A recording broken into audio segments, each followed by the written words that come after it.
আরেকটা কথা, তোমার ফ্রেন্ডদেরকে বলে দিও ওই দিনের ওই সিকিউরিটি গার্ডের ছেলেটাই আজকে তোমার বাবার বস।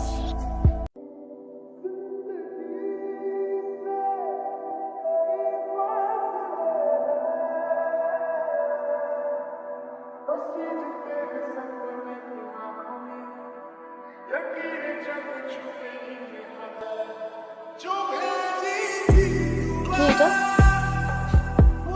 ছবি কিসের ছবি? সিকিউরিটি গার্ডের। Security guard? তুমি সিকিউরিটি গার্ডে জব করো? মিথ্যা কথা বলছো তুমি আমার সাথে। তোমার সাথে আমি এই জন্য রিলেশন করছিলাম।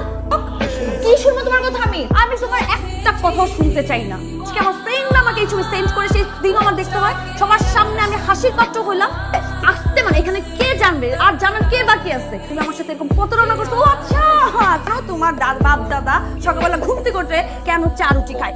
ফকিন্নি, আমি তোমার চেহারা নেক্সট টাইম আর দেখতে চাই না। Security guard? তুমি না বলছো তোমার ভাই চাকরি করে? ধরবা না তুমি আমাকে? নেক্সট টাইম কোনো যোগাযোগ করবা না। সিকিউরিটি গার্ড প্রতারক।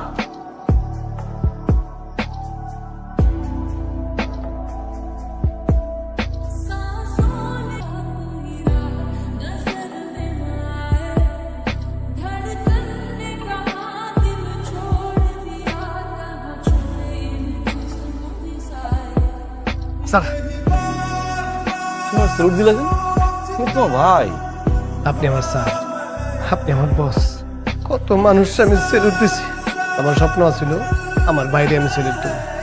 আমার ভাই আমার বস, আমার বস আমি স্যালুট দিচ্ছি। যা ভাই।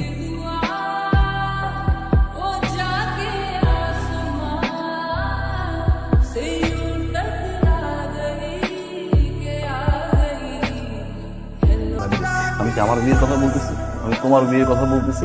যা হওয়ার হয়েছে, দাঁড়াইতে বলছি দাঁড়াইছি। আমি বিয়ে ঠিক করো। আমি তোর কইছি আমি বিয়ে করবো, তোর বিয়েটা দেই, এরা দেখ। তুমি বিয়ে না করলে কি আমি বিয়ে করতে পারতেছি? বুঝো না? কালকে তোর নিয়ে যাবো, পাত্রী দেখতে যাবো, পছন্দ হলে ওইখানে এঙ্গেজমেন্ট করে চলে আসো।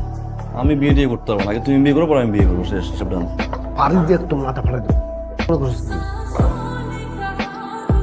এই বাবু, বিল কত হয়েছে? রাখো, আমি দিচ্ছি। নিজে বিল দিব। বড় ভাইয়ের লোক এসে আমার আবার বিল দিতে হবে। থাক, যত বড় আমার থেকে বড় সুস্থ না। আমি দিচ্ছি। কথা কম। রাজু নাও। জি জি। মাইশা মা, একবার এদিকে আসো না। আসসালামু আলাইকুম।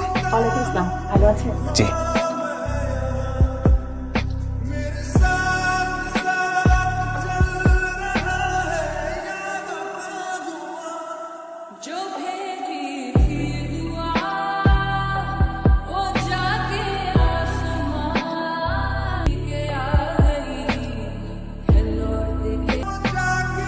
সরি, আমার আসলে ওইভাবে ব্রেকআপ করাটা উচিত হয়নি। ফ্রেন্ডদের জন্য সবাই এমনভাবে হাসি তামাশা করছিল আমাকে নিয়ে, তোমার ওই পিকচারটা খুব ইনসাল্ট ফিল হচ্ছিল। ঘুমাতে পারছিলাম না রাতে। আমি তোমাকে কিছু বলতে চাইনি, রাগের মাথায় তোমাকে এসে এগুলি বলতে হলো আমার। আসলে তোমাকে বোঝা উচিত ছিল আমার। আমিও কি রাগের মাথায়, তুমি তো জানোই আমার রাগটা একটু বেশি। এখন এই বিয়েতে আমার কোনো আপত্তি নেই। সত্যি? প্রমিস। কিন্তু আমার তো আপত্তি আছে। এই বিয়েটা তুমি করতে পারবো না। মানে? মানে আমার ভাই একজন সিকিউরিটি গার্ড। যদিও আমি এখন জব করি, বাট তারপর যদি এখন আমার ভাই অসুস্থ হয়, তা আবার প্রক্সি দিব। ওই দিন কিন্তু আমি প্রক্সি দিয়েছিলাম, আমি সিকিউরিটি গার্ড ছিলাম না। তুমি তো কথাই শুনতে চাও। আমাদের রিলেশনশিপটা পুরোপুরি ছিল তোমার ফ্রেন্ডের উপরে। তোমার সব ফ্রেন্ডের কথা শুনলা, হাসাহাসি করে কি বললো এটা শুনলা। তুমি কিন্তু একটাবার আমার কথা শুনতে চাও। 1000বার ট্রাই করেছিলাম নিজে কথা বলবো, তুমি সুযোগ দাও। ফেসবুক থেকে শুরু করে হোয়াটসঅ্যাপ নাম্বার সব কিছু ব্লক করে রেখেছি। ভালো তো আমিও বসছিলাম, তাই না? যা খুশি তুমি বলে ব্রেকআপ করে ব্লক করে রেখে দেবে। আমার কথা কিন্তু শুনতে চাও না। যাকে আমি ভালোবাসছি সে যখন জানতে পারলো যে আসলে আমি একজন সিকিউরিটি গার্ড, সে আমাকে ছেড়ে চলে গেল। হ্যাঁ, সেদিন হয়তো আমি সিকিউরিটি গার্ড ছিলাম না, কিন্তু আমার ভাই একজন সিকিউরিটি গার্ড। মোটেও আমি লজ্জাবোধ করছি না, ফিল করছি যে আমি একজন সিকিউরিটি গার্ডের ভাই। যেই ভাই ছোটবেলা থেকে আমাকে এত কষ্ট করে বড় করেছে। আর যে সাকসেসফুল মানুষটা না আমি, মানুষটার পুরোটা অবদান কিন্তু আমার ভাইয়ের।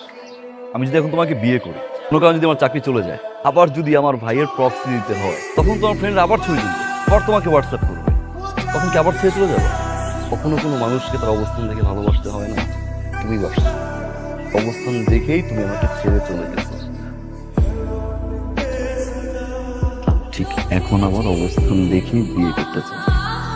অবস্থান দেখে যে মানুষটা চলে যায় সে আর যাই হোক আমার লাইফ পার্টনার হতে পারে না। আমি তোমাকে ভালোবেসেছিলাম, সারা জীবন ভালোবেসে যাবো, বাট যে আমাকে আমার ভাইয়ের সিকিউরিটি গার্ডের ড্রেসটাকে ছোট করে তাকে কখনো আমার লাইফ পার্টনার বানাতে পারবে না।